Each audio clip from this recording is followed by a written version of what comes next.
Imagine a warrior so feared that entire cities emptied at the sound of his name. A man who brought the mighty Roman Empire to its knees. A conqueror known as the Scourge of God. This is the story of Attila the Hun. And trust me, when even Rome says, maybe let's not fight this guy, you know things are serious. In the early 5th century, beyond the borders of the Roman Empire, a powerful nomadic people roamed the vast grasslands of Eurasia. They were the Huns, master horsemen, expert archers, and among them was a boy who would become one of history's most feared rulers, Attila. He was born around 406 CE, though the exact details of his early life remain uncertain. What we do know is that he grew up in a world where strength meant survival. Children learned to ride horses almost as soon as they could walk. Archery, warfare, and leadership were not special skills. They were part of everyday life. Imagine a childhood where your version of recess involved galloping across the steppe. No tablets, no video games, just horses, bows, and the occasional future empire. Attila belonged to a ruling family of the Huns. His uncle, Rugila, helped consolidate Hun power and expanded their influence over neighboring peoples. By the time Attila was a young man, the Huns had become a major force on the edge of Europe, and both halves of the Roman Empire were paying close attention. Because the Huns were not just warriors, they were a growing superpower. Attila didn't begin as sole ruler. At first, he shared power, but history would soon remember only one name. In 434 CE, after the death of Rugila, Attila and his brother Bleda became co-rulers of the Huns. Together, they negotiated with the Eastern Roman Empire, and their terms were demanding. The Romans agreed to pay tribute in gold. Yes, Rome was effectively paying Attila not to attack. That's a powerful negotiating position. Imagine sending someone a bill that says, "Pay me, or I visit with 100,000 horsemen." The Romans, understandably, paid attention. But Attila wanted more than wealth. He wanted dominance. Within a few years, Bleda disappeared from the historical record. Ancient sources suggest Attila became sole ruler around 445 CE. Whether his brother died naturally or was removed remains uncertain. What is certain is that Attila now controlled one of the most formidable military powers in Europe. Under his leadership, the Hunnic Empire stretched across vast territories, and he was preparing to challenge the greatest powers of his age. Soon, the Roman Empire would discover that Attila was not interested in small concessions. He intended to reshape the balance of power in Europe. Rome thought gold would keep Attila satisfied. It didn't. Because once you start paying a conqueror, he usually comes back for a bigger payment.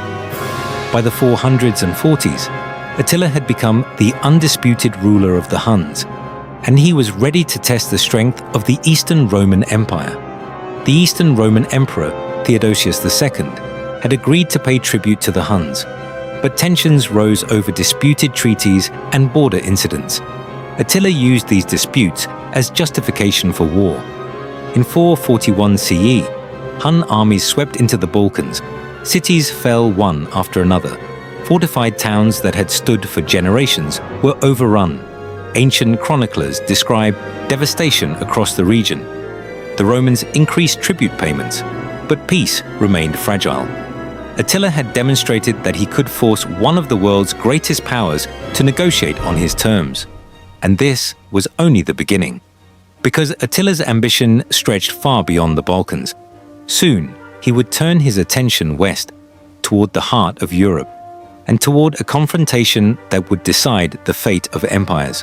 In 451 CE, Attila invaded Gaul, and for the first time, the forces of Rome and its allies united to stop him.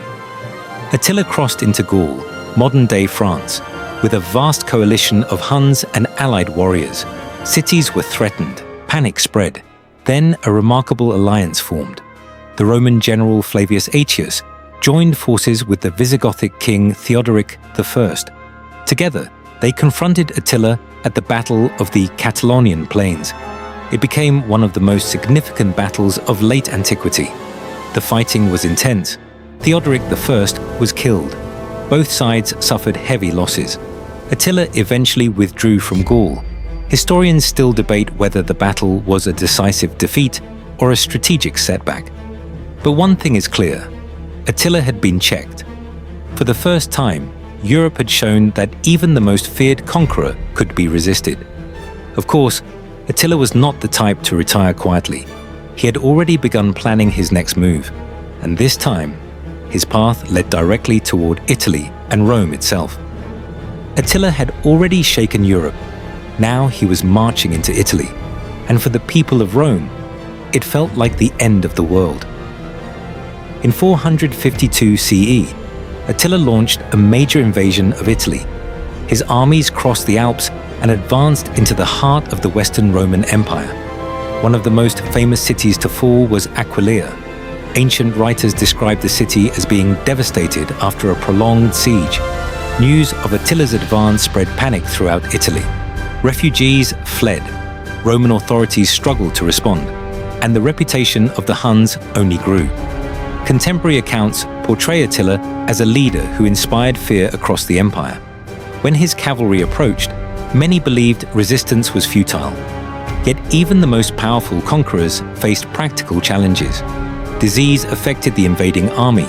Food supplies became harder to secure, and Eastern Roman forces threatened Hunnic territories elsewhere. Attila had brought Italy to the brink, but whether he could sustain the campaign was another question. Still, one dramatic encounter was about to enter history: a meeting between the world's most feared ruler and the leader of the Christian Church. Imagine standing face to face with Attila the Hun. Most people would be looking for the nearest horse and riding in the opposite direction. But one man walked toward him. In 452 CE, Attila met Pope Leo I. The exact details of their conversation were not recorded, and that mystery helped transform the meeting into legend. According to later tradition, Pope Leo persuaded Attila to withdraw from Italy. Some accounts added dramatic elements, including visions of saints appearing beside the Pope.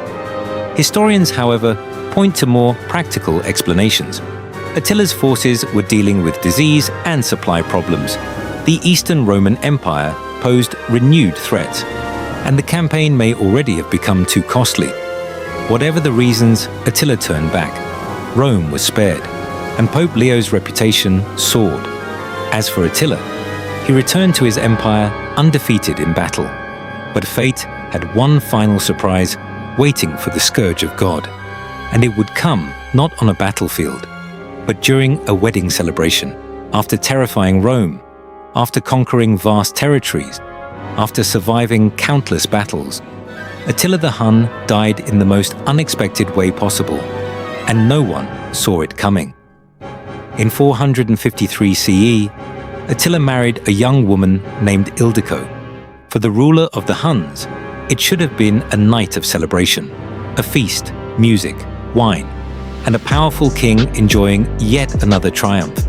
But the next morning, Attila was found dead. The most widely accepted ancient account comes from the historian Priscus, who reported that Attila likely died from a severe nosebleed or internal hemorrhage while he slept.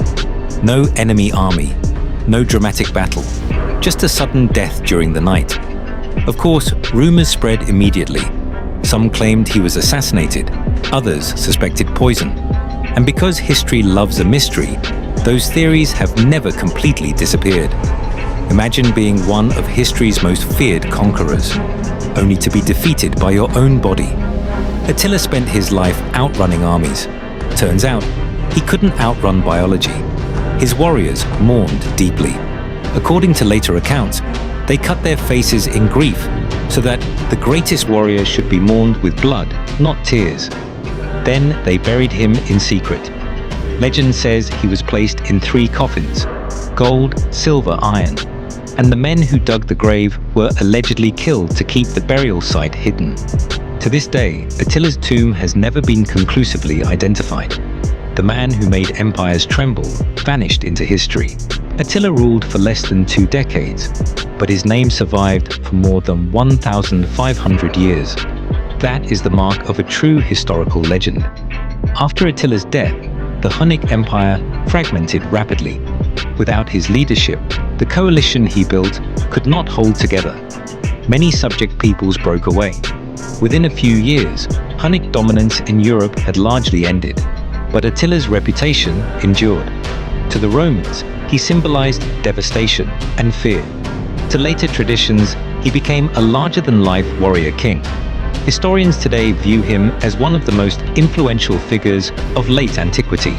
His campaigns reshaped European politics.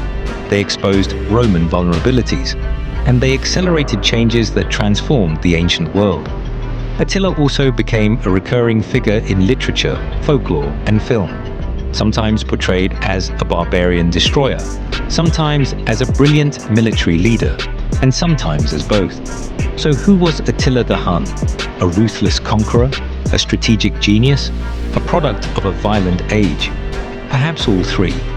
What is certain is this: few leaders have inspired as much fear during their lifetime, and as much fascination long after their death. He came from the steppe, challenged the Roman Empire, and became one of history's most feared rulers. Even today, the name Attila the Hun still echoes across the centuries,